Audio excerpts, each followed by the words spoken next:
అండి మరి ఈ రోజున మెగా డిఎస్సికి సంబంధించి బేపచ్చమైన వైసీపీ నాకు బాగా ట్రోల్ చేస్తున్న పరిస్థితి. ఈ రోజున డిఎస్సి అంతా పెద్ద స్కాములు చేశారని చెప్పి కూడా మాట్లాడుతున్నారు. ఏంటి అసలు దాని మీద మీ అభిప్రాయం ఏంటి? అసలు డిఎస్సిలో నిరుద్యోగులకి అసలు అభివృద్ధి చెందింది పదవులు పోస్టింగ్స్ వచ్చింది అంటే ఎస్సీ ఎస్టీలకేనండి. వాస్తవంగా నిజంగా వాళ్ళకి చదువుకున్నారు కాబట్టి రాతపూర్వకంగా డిఎస్సిలో చేసుకున్నారు కాబట్టి వాళ్ళకి పోస్టింగ్స్ ఇవ్వడం గర్వకారణంగానే ఉంది. అంటే ఇక్కడ ఒక కమ్మ సామాజిక వర్గానికి మొత్తం సీట్లు మొత్తం కట్టబెట్టారని చెప్పి అంటున్నారు. కమ్మ సమాజానికి 9% ఇచ్చారు. అది వాళ్ళకి తెలుసు. కావాలని బురద చల్లితే ప్రయోజనాలే తప్పితే ప్రయోగమే తప్పితే వాళ్ళు ఏ విధంగా ఆర్థికంగా కానీ బలోపేతం చేయడానికి ముందుకు రారు, చేయనివ్వరు. అంటే ఇక్కడ ఒక్కొక్క పోస్ట్ను కూడా 15 లక్షల చొప్పున నమ్ముకున్నారు లోకేష్ విద్యాశాఖ మంత్రి అని చెప్పి కూడా అంటున్నారు. మరి ఏంటండి దాని మీద నిరూపిస్తే మా కూటమి తరపున ప్రతి ఒక్కరు రాజీనామా చేసి కూటమికి దూరంగా ఉంటారని నేను చేస్తున్నాను, శపథం చేస్తున్నాను. అదేవిధంగా ఏ నాయకుడు అయితే వాళ్ళకి చెప్పారో, ఎవరైతే వాళ్ళకి సపోర్ట్ చేసి చెప్పిస్తున్నారో లోకేష్ బాబు మచ్చ లేకుండా ప్రతి ఒక్కరికి నిరుద్యోగ యువతకి అభివృద్ధి చేపించడం చేసి పెట్టించి వాళ్ళకి పోస్టులు ఇవ్వడం చేశారు. అంటే ఇక్కడ గతంలో జగన్మోహన్ రెడ్డి గారు మెగా డిఎస్సి మొత్తం అవకతవకలేదని చెప్పి స్టార్టింగ్లో మాట్లాడారు. తర్వాత పేపర్ లీకేజ్ అంటూ మాట్లాడారు. మళ్ళీ తర్వాత మొత్తం ఒక్కొక్క పోస్టులు ఇన్ని లక్షలు చొప్పుకొని అమ్ముకున్నారని చెప్పి మాట్లాడారు. ఇప్పుడు కొత్తగా ఒక సామాజిక వర్గానికే కట్టబెట్టారని చెప్పి మాట్లాడుతున్నారు. ఏంటంటే వీటిలన్నింటినీ మనం ఎలా చూడొచ్చు అంటారు? వాళ్ళు బురద చల్లే ప్రయత్నంలోనే ఉన్నారండి. వాళ్ళైతే ఏది చేసేది లేదు, చెందేది లేదు. వాళ్ళు పెట్టింది ఏది లేదు, ఒక ఉద్యోగం తెప్పించింది లేదు, ఒక అభివృద్ధి చేసింది లేదు. పరిపాలనలో ఎలాంటి తీసుకొచ్చారో గొడ్డలపాటితో ఏ విధంగా ముందుకు సాగారో అందరికీ తెలుసు. గొడ్డల పోటుతోనే ఆయన సీఎం అయ్యాడు. వాళ్ళ నాన్నగారు చనిపోయిన తర్వాత ఆయన సొంతకాలు స్వీకరించి ఆయన నాన్నగారి స్థానం ఈయన ఆక్రమించడానికే చూసారా కానీ ప్రజలు పొందడానికి కానీ ప్రజలకి అభివృద్ధి చేయడానికి కానీ ప్రజలకి ఎటువంటి సహాయం చేయడానికి ఆయన ముందుకు రాలేదని ప్రజలందరూ గ్రహించి ఈరోజు 11 సీట్లు ఇవ్వడం జరిగింది. పరిపాలన అందించింది జగన్మోహన్ రెడ్డి ప్రభుత్వం, మహిళలకు పెద్ద పెట్టేసింది జగన్మోహన్ రెడ్డి గారి ప్రభుత్వం అంటున్నారు. మరి మహిళలకు ఎక్కడ వేసాడు పెద్దపేట? ఎవరికి ఇచ్చారు? 2 సంవత్సరాల పదవులు ఇచ్చాడు. 2 సంవత్సరాలు అని చెప్పి ఎస్సీ ఎస్టీలు ముందు పెట్టించి వాళ్ళతో అరాచకాలు చేపించాడు. ఎస్సీ ఎస్టీలను వెనకబెట్టేసేసాడు.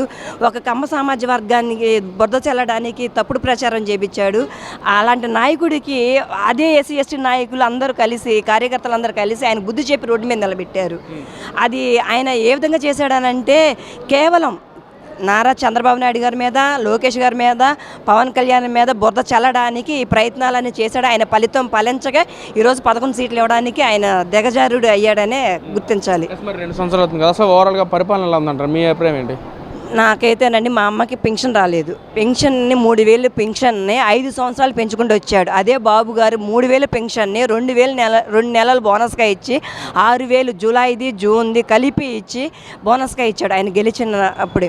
అలాగే దీపం పథకం ఇచ్చాడు, శ్రీశక్తి ఇచ్చాడు, తల్లికి వందనం. అసలుకి ఇంట్లో ఎంతమంది పిల్లలు ఉంటే అంతమంది పిల్లలకి ఇస్తానని చెప్పిన జగన్మోహన్ రెడ్డి ఒక్కరికే ఇచ్చి భారతమ్మ వచ్చి నీ బిడ్డకి ఇస్తాను, ఈ బిడ్డకి ఇస్తాను, ఈ బిడ్డకి ఇస్తాను, 3 ఇస్తాను, 4 ఇస్తాను చెప్పిన భారతమ్మ ఈరోజు అసలు కానరాకుండా ఎక్కడ ఉంటుందో కూడా తెలియట్లేదు. అలాంటిది జగన్మోహన్ రెడ్డి వచ్చి తల్లికి వందనం మేమే ఇచ్చాము, మా పథకం మాదే అంటున్నావు. నువ్వు ఇచ్చేదేంటి అయ్యా? సెంట్రల్ గవర్నమెంట్ ఇస్తే నువ్వు అమలు చేసావు.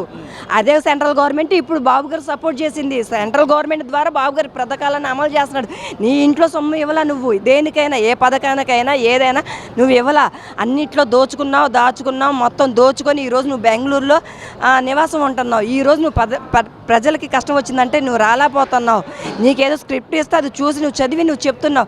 స్వయంగా నువ్వు ప్రజలకు చేసింది ఏంటి? నువ్వు అభివృద్ధి చెందింది ఏంటి? నువ్వు అభివృద్ధి ఏం చేసావు? శంకుస్థాపన చేసేసి నువ్వు వెళ్ళిపోయావు. విజయవాడ వారధిని బాబు గారే కట్టిస్తే అది నువ్వు చేసుకున్నావు, ప్రచారం చేసుకున్నావు, తప్పుడు ప్రచారం చేసుకున్నావు. నోరు అదుపులో పెట్టుకోవాలి. ఎవరైనా సరే చేసే పనిని కరెక్ట్గా చేస్తే 10 మందిని నిన్ను గెలిపించుకునే వాళ్ళు. నువ్వు చేసింది కరెక్ట్ కాబట్టి నీకు 11 ఇచ్చారు. అంటే ఇక్కడ చంద్రబాబు నాయుడు గారు చెప్పే ప్రతి మాట కూడా అబద్ధం. అసలు అబద్ధానికి ఫ్యాంటో షర్ట్ వేస్తుంది చంద్రబాబు లాగానే ఉండదని చెప్పి కూడా ఇటు జగన్మోహన్ రెడ్డి గారు మాట్లాడుతున్నారు. మరి నిజంగానే అదంతా జరిగిందంటారు? అయ్యా, ఈరోజు ప్రజలందరూ గమనిస్తున్నారు. ఒక చంద్రబాబు నాయుడు అబద్ధం ఆడితే బిల్ గేటన్ ఎందుకు వస్తాడు? నరేంద్ర మోడీ గారు ఈయనకి ఎందుకు సపోర్ట్ చేస్తారు? రాష్ట్రంలో ఉండే నాయకులందరూ ఇండియాకి సపోర్ట్ ఎందుకు చేస్తారు? బాబు గారిని ఎందుకు గెస్ట్గా పిలుస్తారు? వీళ్ళందరూ ఎందుకు చేస్తున్నారు? బాబు గారు విజనరీ కాబట్టి ఆయన చేసే పని పర్ఫెక్ట్గా ఉంటుంది కాబట్టి నీతి నిజాయితీతో ఆయన ముందుకు వెళ్తాడు కాబట్టి అబద్ధం ఆడాడు.